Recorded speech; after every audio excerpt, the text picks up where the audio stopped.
ಬಿಜಾಪುರದ ನಗರ ಶಾಸಕರಾದಂಥ ಬಸನಗೌಡ ಪಾಟೀಲ್ ಯತ್ನಾಳರು ಇವತ್ತು ನಮ್ಮ ಪಕ್ಷದಿಂದ ಉಚ್ಚಾಟನೆಗೊಂಡಿದ್ದಾರೆ. ಅದು ನಾನು ಬಿಜಾಪುರದವನಾಗಿ ನನಗೆ ನೋವಿನ ಸಂಗತಿ ಅಂದ್ರ ಇದು ಯಾರ ಬೆನ್ ತಟ್ಟತಕ್ಕಂಥ ಕೆಲಸ ಅಲ್ಲ. ಅವ್ರು ಮಾಡಿದಂತ ಕೆಟ್ಟ ನಿರ್ಧಾರಗಳಿಂದ ಈ ಪರಿಸ್ಥಿತಿ ನಮ್ಮ ಪಕ್ಷಕ್ಕೂ ಡ್ಯಾಮೇಜ್ ಆಗಕತ್ತಿತ್ತು. ಅವರು ಕೂಡ ಡ್ಯಾಮೇಜ್ ಆಗ್ತಕ್ಕಂಥ ಪರಿಸ್ಥಿತಿಯನ್ನ ಹಾಕೊಂಡ್ರು. ಉದಾಹರಣೆಯಾಗಿ ಒಂದನೇದಾಗಿ ಅವ್ರು ಮಾಡಿದ ತಪ್ಪುಗಳನ್ನ ಹೇಳಕ್ ಇಚ್ಛೆ ಪಡ್ತೀನಿ. ನಾನು ಬಹಳ ಸಣ್ಣವ, ಅದು ನನಗೆ ತಿಳಿದದ್ದನ್ನ ತಮ್ಮ ಮೂಲಕ ಹೇಳಕ್ ಇಚ್ಛೆ ಪಡ್ತೀನಿ. ಮೊದಲು ತೆಗೆದುಕೊಂಡ ನಿರ್ಧಾರ ಅವರು ಪಂಚಮಸಾಲಿ ಸಮಾಜದ ನಾಯಕನಾಗ್ಬೇಕು ಅಂತ. ಪಂಚಮಸಾಲಿ ಸಮಾಜದ ನಾಯಕನಾಗ್ಲಿಕ್ಕೆ ಬನ್ನದಿಗೆ ಸಮಾಜನ ಟಾರ್ಗೆಟ್ ಮಾಡಿದ್ರು. ಬನ್ನದಿಗೆ ಸಮಾಜವನ್ನು ಟಾರ್ಗೆಟ್ ಮಾಡಿ ಅಲ್ಲಿ ಡಿವೈಡ್ ಅಂಡ್ ರೂಲ್ ಮಾಡ್ಲಿಕ್ಕೆ ಪ್ರಯತ್ನ ಪಟ್ರು. ಆದ್ರ ಇವತ್ತು ವಾತಾವರಣ ಹೆಂಗದ ಅಂದ್ರ ಬಸನಗೌಡ ಪಾಟೀಲ್ ಯತ್ನಾಳರು ಯಾವಾಗ ರಾಜಕೀಯ ಎಂಟ್ರಿ ಆದ್ರು ಅವತ್ತಿನ ದಿನ ಏನರೇ ಇದನ್ನ ಮನಸ್ಸು ಮಾಡಿದ್ರೆ ಸಾಧ್ಯ ಇತ್ತು. ಆದ್ರೆ ಇವತ್ತಿನ ದಿನ ಹೆಂಗಾಗೈತೆ ಅಂದ್ರ ಬಹಳಷ್ಟು ಬನಜಿಗ ತಾಯಿಗಳು ಪಂಚಮಸಾಲಿ ಯುವಕರು ನಡೆದಾರ. ಬಹಳಷ್ಟು ಬನಜಿಗ ತಾಯಿಗಳು ಪಂಚಮಸಾಲಿ ಯುವಕರು ನಡೆದಾರ. ಬಹಳಷ್ಟು ಪಂಚಮಸಾಲಿ ತಾಯಿಗಳು ಬನಜಿಗ ಯುವಕರು ನಡೆದಾರ. ಬಹಳಷ್ಟು ಪಂಚಮಸಾಲಿ ತಾಯಿಗಳು ಬನಜಿಗ ಯುವಕರು ನಡೆದಾರ. ಬಹಳಷ್ಟು ಪಂಚಮಸಾಲಿ ಹೆಣ್ಮಕ್ಳು ಬನಜಿಗರ ಮನ್ಯಾಗ ಅದಾರ. ಬಹಳಷ್ಟು ಬನಜಿಗ ಹೆಣ್ಮಕ್ಳು ಪಂಚಮಸಾಲಿ ಮನ್ಯಾಗ ಅದಾರ. ಗಂಡ ಹೆಂಡತಿ ಪಂಚಮಸಾಲಿ ಅದಾನ, ಗಂಡ ಬನಜಿಗ ಅದಾನ. ಗಂಡ ಪಂಚಮಸಾಲಿ ಹೆಂಡತಿ ಬನಜಿಗ ಅದಾಳ. ಈಗ ಹೆಂಡತಿ ಬನಜಿಗೆ ಅಂತ ಹೆಂಡತಿ ಗಂಡ ಬಂದ ತಕ್ಷಣ ಜೈ ಬನಜಿಗ ಅಂದ್ರೆ, ಅಥವಾ ಪಂಚಮಸಾಲಿ ಹೆಂಡತಿ ಜೈ ಪಂಚಮಸಾಲಿ ಅಂದ್ರ ಆ ಮನೆಯ ವಾತಾವರಣ ಕೆಟ್ಟ ಸ್ಮಶಾನ ಆಗ್ತೈತಿ. ಈ ನೀವು ಮಾಡ್ತಕ್ಕಂಥ ಆ ನಿರ್ಧಾರದಿಂದ ನೀವು ನಾಯಕರಾಗಬಹುದಾಗಿತ್ತೋ ಇಲ್ಲ ಆಗಿರೋ ಗೊತ್ತಿಲ್ಲ. ಆದ್ರೆ ಅದರಿಂದ ನೀವು ಎರಡೂ ಸಮಾಜದಲ್ಲಿ ಒಂದು ವಿಷಮವನ್ನು ಬಿತ್ತಲಾಕ ಪ್ರಯತ್ನ ಮಾಡಿದ್ರಿ. ಜಗದೀಶ್ ಶೆಟ್ಟರ್ ಆ ವಿಷಯ ತಗೊಂಡು ಜಗದೀಶ್ ಶೆಟ್ಟರಿಗೆ ಬೀದ್ರಿ. ಅರೆ ಜಗದೀಶ್ ಶೆಟ್ಟರ್ ಹೇಳ್ತೀರಿ ಯಡಿಯೂರಪ್ಪರಿಂದ ಅನ್ಯಾಯ ಆಗತ್ತೆ, ಅವ್ರು ನೀವೇ ಹೇಳ್ತೀರಿ ಅದನ್ನು. ಆದ್ರ ರಾಜಕೀಯ ಮಾಡ್ತಕ್ಕಂಥ ವ್ಯಕ್ತಿಗಳಿಗೆ ಈ ಜಾತಿ ಬಿಟ್ಟು ಇನ್ನೊಂದು ಜಾತಿ ಅದ, ಅದೇ ಮನುಷ್ಯ ಜಾತಿ, ಮನುಷ್ಯತ್ವ. ಆ ಮನುಷ್ಯತ್ವ ಮೇಲೆ ನಾವು ರಾಜಕಾರಣ ಮಾಡಿದೀವಿ ಅಂದ್ರನ ಅದು ನಾವು ರಾಜಕಾರಣಿಯಾಗಿ ನಾವು ಯಶಸ್ವಿ ಆಗ್ತೀವೋ ಅಥವಾ ನಾವು ಏನಾದ್ರೂ ಆಗ್ತೀವೋ ಆಗೋದಿಲ್ಲ ಮುಖ್ಯ ಅಲ್ಲ.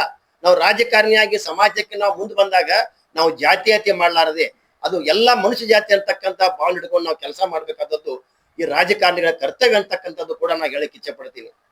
ಮುಂದೆ ಏನ್ ಮಾಡಿದ್ರಿ, ಎರಡನೇದು ಟಾರ್ಗೆಟ್ ಯಡಿಯೂರಪ್ಪನವ್ರು ಮಾಡಿದ್ರಿ. ಮಾಜಿ ಮುಖ್ಯಮಂತ್ರಿಗಳನ್ನ ಯಡಿಯೂರಪ್ಪನವರು ಈ ಭಾರತೀಯ ಜನತಾ ಪಕ್ಷದಲ್ಲಿ ಸಾಕಷ್ಟು ಹಿರಿಯರೊಳಗೊಂಡು ಕೂಡಿ ಈ ಭಾರತೀಯ ಜನತಾ ಪಕ್ಷವನ್ನು ರಾಜ್ಯದಲ್ಲಿ ಬಲಿಷ್ಠಗೊಳಿಸಿದ್ರು. ಆ ಬಲಿಷ್ಠಗೊಳಿಸೋದಕ್ಕೋಸ್ಕರ ಇವತ್ತು ಆ ಭಾರತೀಯ ಜನತಾ ಪಕ್ಷದ ಸಾಕಷ್ಟು ಆದ್ರಿ, ಶಾಸಕರಾದ್ರಿ, ತಾವು ಕೂಡ ಕೇಂದ್ರದ ಮಂತ್ರಿ ಆದ್ರಿ. ಅದಕ್ಕೆ ಕಾರಣ ಅಂದ್ರ ಯಡಿಯೂರಪ್ಪನವರು ಹಾಗೂ ಬಹಳ ಹಿರಿಯ ಬಿಜೆಪಿ ಕಾರ್ಯಕರ್ತರು ಅಂತ ಹೇಳಿ ನಾನು ನೆನ್ಸಕ್ ಇಚ್ಛೆ ಪಡ್ತೀನಿ. ಅದ್ರ ಜೊತೆಗೆ ಇವತ್ತು ಯಡಿಯೂರಪ್ಪನವರ ಹೋರಾಟ ಇವತ್ತು ನೀವು ಅದ್ರ ಬಹಳಷ್ಟು ಟಾರ್ಗೆಟ್ ಮಾಡಿ ಮಾತನಾಡಿದ್ರು ಕೂಡ ಆ ಜನರ ಮನಸ್ಸಿನಲ್ಲಿ ಅದು ನೋವನ್ನುಂಟು ಮಾಡ್ತಿತ್ತು. ನಿಮಗೆ ಅನಿಸ್ತಿತ್ತು ಜನ ಕೂಗ್ತಾರ ದೇಶದಿಂದ ನೀವು 1% ಜನ ಕೂಗುದನ್ನ ನೋಡ್ತಿದ್ರಿ. ಆದ್ರೆ 99% ಜನರ ಮನಸ್ಸಿನಲ್ಲಿ ಹೃದಯದಲ್ಲಿ ನೋವು ಆಗ್ತಕ್ಕಂತ ಒಂದು ಕೆಟ್ಟ ಕೆಲಸ ಮಾಡಿದ್ರಿ. ನಂತರ ನೀವು ಮೇಲೆ ಹೇಳ್ತಿರ್ತೀರಿ. ಏನ್ ಹೇಳ್ತೀರಿ, ಯಡಿಯೂರಪ್ಪನವರು 120 ಕೋಟಿ ಹಣವನ್ನ ವಾಪಸ್ ತಗೊಂಡ್ರು ಅಂತ ಹೇಳ್ತೀರಿ. ನಾ ಕೇಳ್ತೇನೆ ತಮಗ, ಈ ಸರ್ಕಾರ ನಡೆಸ್ತಕ್ಕಂತ ಮುಖ್ಯಮಂತ್ರಿಗೆ, ಜವಾಬ್ದಾರಿ ಮುಖ್ಯಮಂತ್ರಿಗೆ ಸರ್ಕಾರ ನಡೆಸುವ ಸಂದರ್ಭದಲ್ಲಿ ಎಮರ್ಜೆನ್ಸಿ ಯೋಜನೆಗಳಿಗೆ ಹಣದ ಕೊರತೆ ಇದ್ದಾಗ ತೆಗೆದುಕೊಳ್ತಕ್ಕಂಥದ್ದು ಸರ್ವಸಾಮಾನ್ಯ ಪ್ರತಿ ಸರ್ಕಾರ ನಡೀತದ. ಈ ಮಾರ್ಚ್ ಎಂಡಲ್ಲಿ ಖರ್ಚಾಗಲಿಕ್ಕೆ ಒಳ್ಳೆ ಸರ್ಕಾರ ದುಡ್ಡು ಹೋಗ್ತೈತಿ. ಈ ವ್ಯವಸ್ಥೆ ಇದ್ದಾಗ 120 ಕೋಟಿ ಬರೀ ನೀವು ವಾಪಸ್ ತಗೊಂಡ್ರು ಅಂತ ಹೇಳ್ತೀರಿ. ಗೌಡ್ರೆ, ಗೌಡ್ರಿಗೆ ನಾ ಮನವಿ ಮಾಡ್ಕೋತನು, ಭಾರತೀಯ ಜನತಾ ಪಕ್ಷದಲ್ಲಿ ಯಡಿಯೂರಪ್ಪನವರು ಮುಖ್ಯಮಂತ್ರಿ ಇದ್ದಾಗ ಬಿಜಾಪುರಕ್ಕೆ ಎಷ್ಟು ಅನುದಾನ ಕೊಟ್ರು ಯಾಕೆ ಹೇಳಂಗಿಲ್ಲ?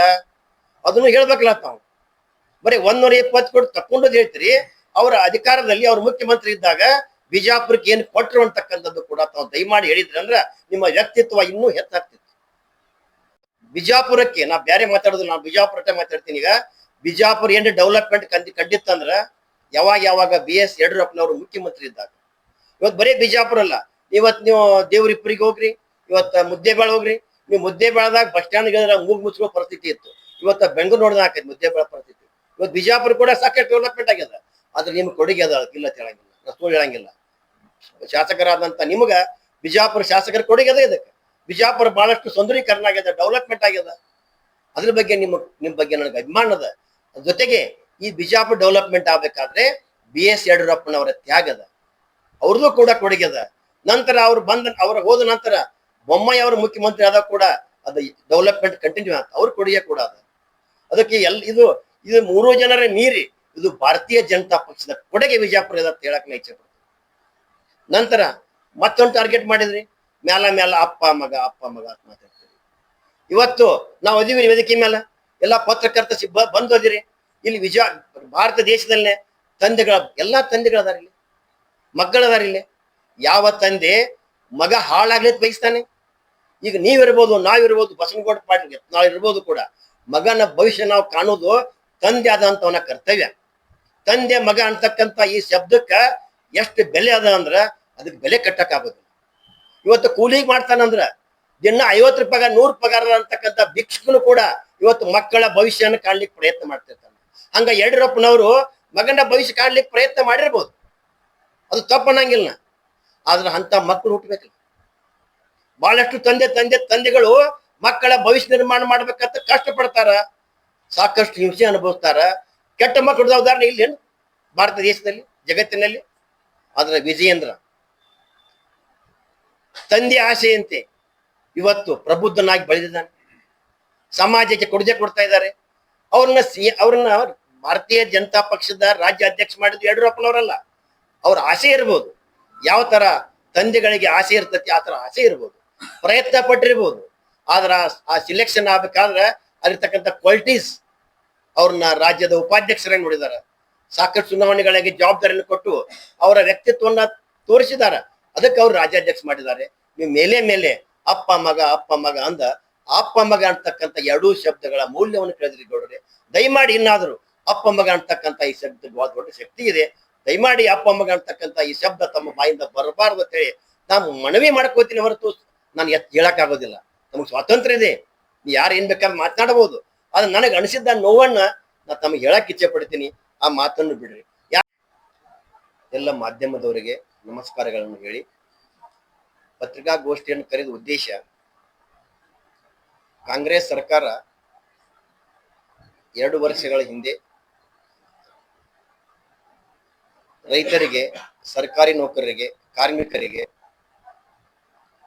ಅಂಗನವಾಡಿ ಸಿಬ್ಬಂದಿಗೆ, ಗುತ್ತಿಗೆದಾರರಿಗೆ, ವ್ಯಾಪಾರಸ್ಥರಿಗೆ, ಎಸ್ ಟಿ ಜನಾಂಗಕ್ಕೆ, ಎಲ್ಲ ಜನಸಾಮಾನ್ಯರಿಗೆ ಸುಳ್ಳು ಭರವಸೆಗಳನ್ನು ಹೇಳಿ ಅಧಿಕಾರ ವಹಿಸಿಕೊಂಡು 2 ವರ್ಷದಲ್ಲಿ ಇವತ್ತು ನಮ್ಮ ರಾಜ್ಯವನ್ನ ಸಾಲದ ಕೂಪಕ್ಕೆ ತಳ್ಳಿಬಿಟ್ಟ.